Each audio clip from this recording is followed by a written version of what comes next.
Old man Woody likes the crooked cock. Doesn't it become like it's just your life at that point? Like you have these preconceived notions of what it would be like to be locked up like that. And you've seen movies and people have talked about it that hadn't experienced it. But then when you're actually you in there and they're shutting the door on you and whatnot, doesn't it I'm not going to say it's easier, but it's you, and you're just in another situation that you have to get through. It's not a special anything different magically. It's just still a bad situation that you need to get through. Yeah, to me, it was about setting a schedule and finding a few things that were like creature comforts that would like that would kill X amount of hours every 24 hours. It was like having the day planned out in segments that would eat that day up. That's why when they talk about the death penalty versus life in prison and they say, well, at least he'll be suffering in prison. It's like, I understand there's no freedom and everything, but people are very adaptable. It just becomes your new life. Like that's now what you do. Yeah. I think I'd rather die. You're not 24 hours a day going, oh my God, I'm suffering in prison. Like you'll laugh, you'll talk to people, you'll have a good time, even though your freedoms have been taken away. But I don't think it's as bad as the death penalty. Or that's how I felt about working in an office. Like, yeah, exactly. There are some jobs that are that bad. Yeah, where I was, definitely I would prefer that over the death penalty because it's low security. You know, there was a medium security prison like on the same facility, like we called it up the hill because you could like see it. It's up on the hill, and it's where I went initially to like get like stripped down and put in my prison jumpsuit and all that jazz, do my paperwork, and they would have stabbings and killings and like legit gang activity going on up there, and they would threaten you with that. They're like, you know, you fuck up here, you go up there. And I saw 2 or 3 guys fuck up at the low and get sent up there. And it's like, he ain't gonna make it. Is there also like is there a prestige in being able to make it? I used to play B-League hockey, right?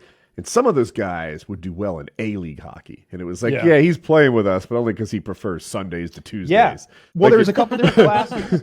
So there's a couple different like experience levels. Like we're all like RPG characters in this little low security prison. Some of us, like me, did a real not so serious thing, and that's why we're there. But some of the guys did 10 or 15 at a high security or a medium security and earned their way down. Oh, but brother. They're like that fucking rescue dog that has seen some shit. You could tell, like he'll live in your house and he'll get along with your regular puppy, but he's this far away from fucking ripping a throat out and shitting on the carpet. On top that baby shakes the rattle a little too violently. Face coming off. Does that put him like? Do people give that a certain kind of respect? Like. You know, don't fuck with. You poke that guy one time, and he'll rip your face off. You could tell who you didn't want to fuck with. Like they were physically bigger. They just had a look about them, and oftentimes they were in positions of power within like the you know, they ran the laundry. Like he's the boss of all the laundry. He writes the schedule. He chooses who gets hired. Don't fuck with that guy. And sure enough, that guy had been down, as they say, for nearly 20 years, and he was not a nice man. You know, he's the one I had the shouting match with over the televisions. By shouting match, television. By shouting match, Kyle means being shouted at. Yeah. I shouted back. No, I shouted back because I felt like I couldn't be completely punked out. Now I did change the channel back to where he wanted it. I will fully admit that, but I didn't completely bitch out. Man, you don't change that back to Telemundo, I'm gonna rape you. That was the thing. Right away. I want you to know I'm doing this under protest. Yes, but only because I also want to learn spin. It was like, this is the white people TV, dude. Like, shit. Like, and that's a thing. Like, there was ESPN, Black People TV, Mexican People TV, White People's TV. We had 4 TVs, the way I recall it. Wow. And I'm not touching that Black People TV. You get some very shit. simple. They thought. Frasier. Simple and straightforward. Yeah, they should have labels above it. Yeah. Oh, you don't Just need the different labels. colored Look duct at tape. who's sitting in front of it. Look at who's sitting in front of it. You'll figure it out real quick. And what's on it? The black people are watching fucking VH1, a bunch of like black housewives with big asses and titties hanging out, like talking. It's like Basketball Wives and shit like that. And the white guys are watching the fucking History Channel over there or CNN. and the Mexican guys are watching either Telemundo or fucking it's oftentimes a soap opera, because like Mexican soap operas have so much sex and so much titties. I'm actually curious, because what would happen? Listen to this lineup. You got a History Channel or who knows what's on it, and big black basketball wife, whatever. Can I sit there? Am I allowed? You can sit, absolutely. You can sit wherever you want. Oftentimes, black guys would slide over with us, and he'd be like, "Hey, what are you watching?" And I'm like, it's this shit about the guy who invented Hershey's chocolate.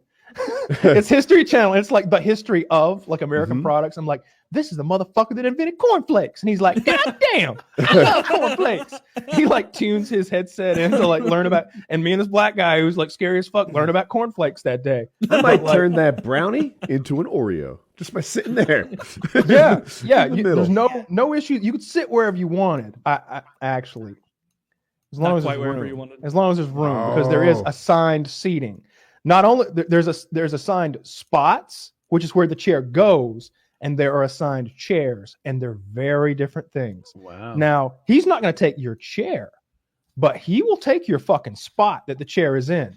You'll be sitting in your chair in this spot, and he'll be like, "It's my spot." And I'm like, No, see, this is my chair. It's got my number on it. See, it's the one that has the pentagram on the back. Literally did. It's got the pentagram and 666 underneath it. He's like, yeah, but that's my spot. Your chair is in. All right, well, I guess I'll scoot. Like, what am I gonna do? Yeah, what are you gonna do? Wow, that's the guy was a bank robber. I'll have you know, I ordered a small amount of marijuana. What was the actual? So tread carefully. What did you say to people when they like asked you what you were in? I foolishly told them the truth. And what was the actual thing that? Oh, go ahead. You told people. I should have lied. Should have been like, yeah, I'm in here for killing a bunch of people who did whatever you did. So Anthony asked, what did you actually do? And I asked, why is it better to lie? Can you hit both?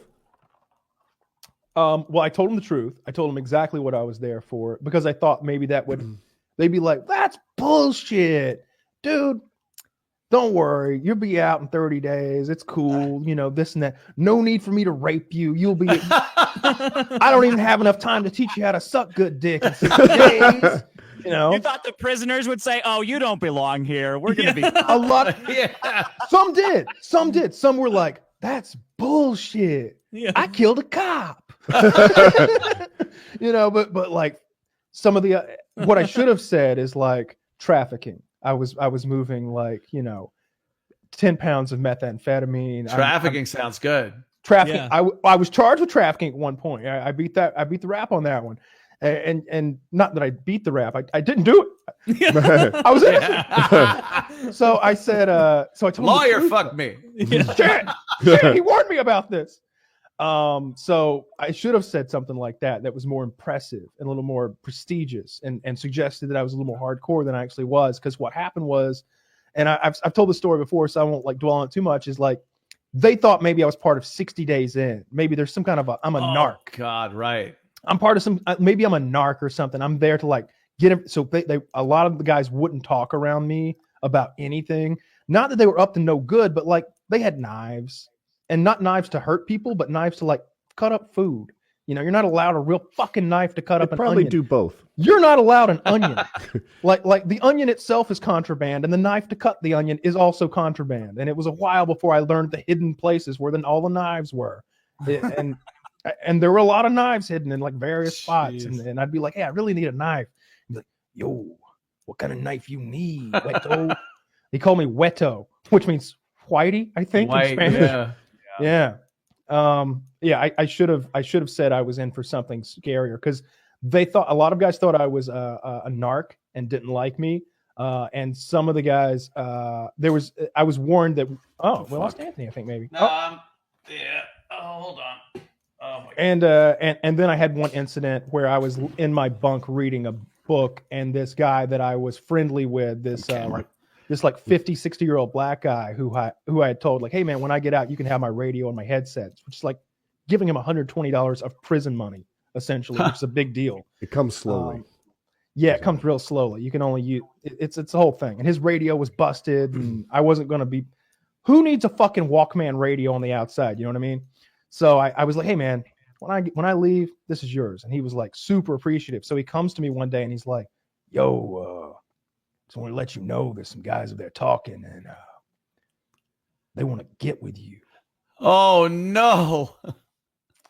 And I'm just like, excuse me? Yeah, the guy over there, he said he wants to get with you. And I'm like, get with me. You know? And so that was like 2.5 weeks in or something like that, when I just started to feel comfortable with the routine and the shower and like the working out, and the sleep schedule was kind of working out. I was sleeping, you know, a good 12 hours a day. So like half my time is in the bed. I'm out. And then I got all my books, and then there's a rape threat. I'd like to tell you the sisters never got to cop. Yeah. More of an overture. I don't know if I'd call that a rape threat so much. It was a rape warning. It was a rape warning. Sounded like he was just coming on to like you. Check yes or no on a vibe. Right. Yeah. Like I'm getting from this that he was making a pass at you. Oh. He was letting me know there was somebody else who was wanting to get with me, and there was talk of rape in there. There were some people who had been raped. There were some people who were like willing participants and just, you know, like to get it on with some other dudes because we're in here for a long time and there ain't no girls. And I was just like, I don't want to get with anybody, and I'm not going to go down with a fight, but I don't want to fight. I just want to read, see how this all works out with Voldemort, and go home. All right. Like, and he was just like, I'm just letting you know. And I'm just like, oh my God.